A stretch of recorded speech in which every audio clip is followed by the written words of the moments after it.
बहू या नौकरानी। पूरे 4 साल बाद अश्विन कनाडा से लौटा था।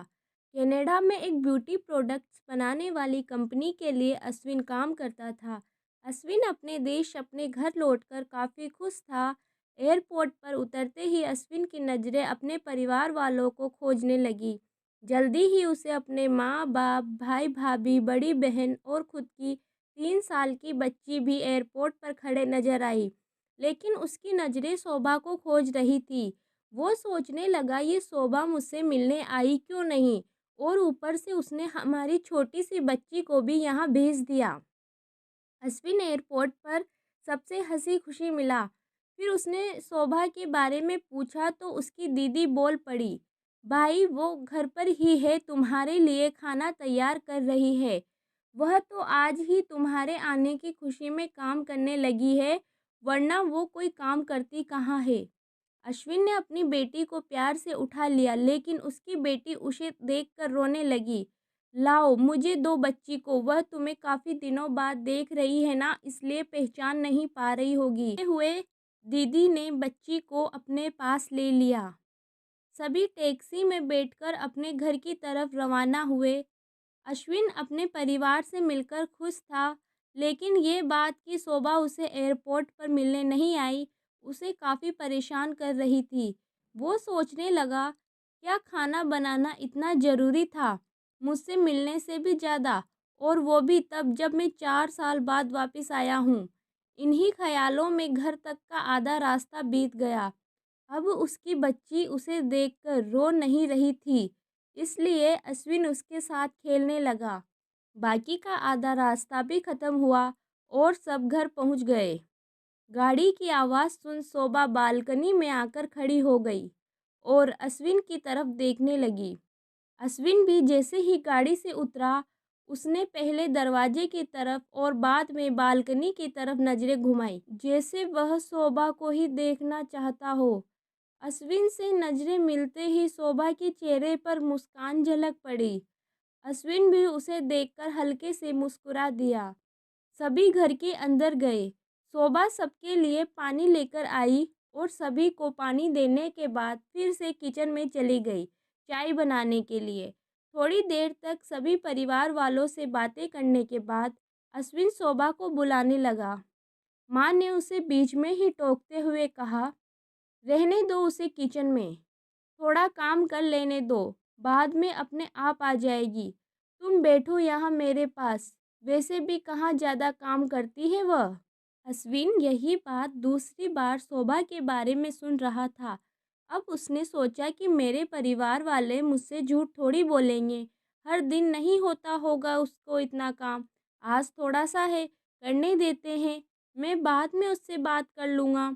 अश्विन अपने परिवार वालों से बातचीत में मगन हो गया।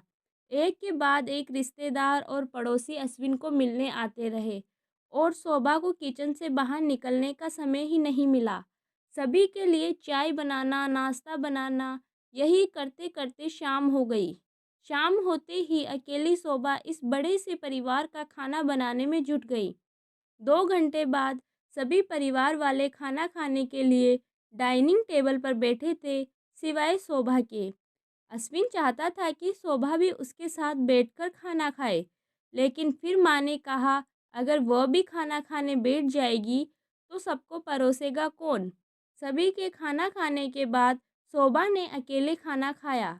रात को सोने के वक्त अश्विन और शोभा अच्छे से मिल पाए। अश्विन शोभा के साथ काफ़ी बातें करना चाहता था, लेकिन वह उसके चेहरे पर थकान और नींद अच्छे से देख सकता, इसलिए उसने शोभा को परेशान न करने का फैसला किया और उसे सोने दिया। शोभा सोने ही वाली थी कि उसकी छोटी बच्ची रोने लगी, तो शोभा तुरंत उठकर उसे दूध पिलाने के लिए चली गई।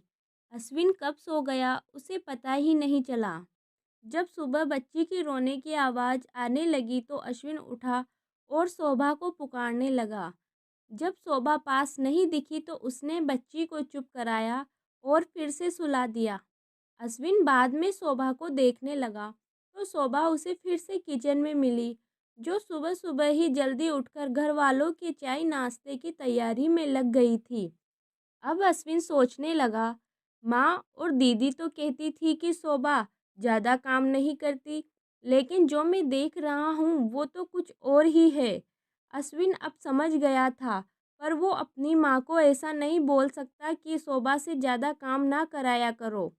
इसलिए अब उसने खुद ही शोभा की मदद करना शुरू कर दिया था।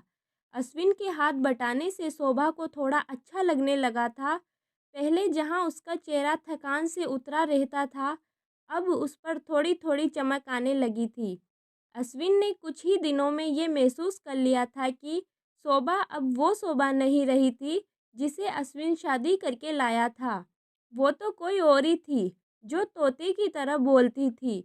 और ये शोभा तो बिल्कुल चुप है, गुमसुम है। ऐसा लगता है जैसे किसी के दबाव में हो, किसी के डर की वजह से सहमी हुई हो। अश्विन शोभा को उसके काम में और ज़्यादा मदद करने लगा। अश्विन का ऐसा व्यवहार अब घर वालों को खटकने लगा। घर के सभी बड़ों और उसकी दीदी ने मिलकर अश्विन को समझाया, तुम अपनी बीवी की मदद करते हो, उससे हमें कोई एतराज़ नहीं है, लेकिन तुम्हें भी एक हद तक ही ऐसा करना चाहिए। जब तक कोई तुम्हें ऐसा करता न देख रहा हो, तब तक सब ठीक है। लेकिन जब कोई तुम्हें बीवी के होते हुए बर्तन धोते देखे, तो वो अच्छा थोड़ी ही लगता है। और सोचो, आगे चलकर शोभा को तुम्हारी हेल्प की आदत पड़ गई तो तुम्हारा अपना काम में ध्यान लगाना मुश्किल हो जाएगा। अश्विन हमेशा से ही अपने परिवार वालों की बात मानता आया था। जिस तरह से सबने अश्विन को समझाया था, अश्विन भी उनकी बातों में आ गया। अब अश्विन शोभा की मदद करने से कतराता था। कभी कभार वह बच्ची के लिए दूध गर्म कर लिया करता था, उससे ज़्यादा कुछ नहीं। घर वालों ने अश्विन को विदेश जाने से मना कर दिया और कहा कि यहीं पर कुछ काम कर लो। अश्विन ने अब घर से ही ब्यूटी प्रोडक्ट्स ऑनलाइन बेचना शुरू कर दिए। उसका परिवार भी बढ़ गया। अब उसे 2 बेटियां और एक बेटा था। दोनों बेटियां स्कूल जाने लगी थी, लेकिन बेटा अभी भी छोटा था। जितना अश्विन कमाता था, उतना सबके लिए काफ़ी न था। काफ़ी सोच विचार करने के बाद अश्विन ने यह फैसला किया कि वह अब शोभा के साथ शहर में जाकर रहेगा, जहाँ पर शोभा भी काम कर पाएगी और वह घर से ही अपने ब्यूटी प्रोडक्ट्स बेचना शुरू रखेगा। इस तरह से वे अपने पैसों की तंगी को पूरा करेंगे। परिवार वालों ने भी अश्विन को इजाज़त दे दी। अश्विन चाहता था कि माँ भी उसके साथ रहे, लेकिन माँ को शहर में आना मंजूर न था। माँ बड़े भाई के साथ रहने लगी। शहर में अब शोभा नौकरी करती और अश्विन घर से ही ऑनलाइन अपने प्रोडक्ट बेचता। कई साल ऐसे ही बीत गए। शोभा घर का काम और बाद में बाहर का काम करके पहले से भी ज़्यादा थकी थकी रहने लगी। परिवार वालों की अश्विन के दिमाग में डाली बातें अभी भी उस पर असर करती थी। वह यहाँ पर भी शोभा का हाथ ना बटाया करता। अश्विन अब दिन रात अपने प्रोडक्ट बेचने में ही मशरूफ़ रहता। कभी कभार शोभा उससे कहती कि मुझे अच्छा नहीं महसूस हो रहा है, मुझे डॉक्टर के पास ले चलो। वो हाँ कह देता, लेकिन अपने काम में इतना खो जाता कि कभी उसको डॉक्टर के पास ले ही नहीं जाता। शोभा तो बीमार थी, लेकिन एक बार अश्विन बहुत ज़्यादा बीमार हो गया। इतना बीमार हो गया कि उसे अस्पताल में भर्ती करवाना पड़ा। अस्पताल में अश्विन के पास सिर्फ शोभा थी और कोई नहीं। इतना बीमार होने के बाद भी उसके परिवार वाले सिर्फ उससे मिलकर वापस अपने घर चले गए थे। उसका सहारा बनने के लिए, उसकी तकलीफ बांटने के लिए कोई भी उसके साथ नहीं था। बिस्तर पर पड़े और शारीरिक तकलीफ से गुजर रहे अश्विन को अपनों का ऐसा व्यवहार बहुत तकलीफ दे रहा था। फिर वह सोचता कि उसने भी तो शोभा के साथ जिंदगी भर यही किया है। क्या वो शोभा का जीवन साथी सिर्फ नाम का ही नहीं था? जब साथ देने की बारी आती थी, तो उसने दूसरों के बहकावे में आकर उससे किनारा कर लिया था। यहाँ तक कि शोभा के खुद के अपने मुंह से कहने के बाद भी उसकी तकलीफ को वो नज़रअंदाज करता आया था।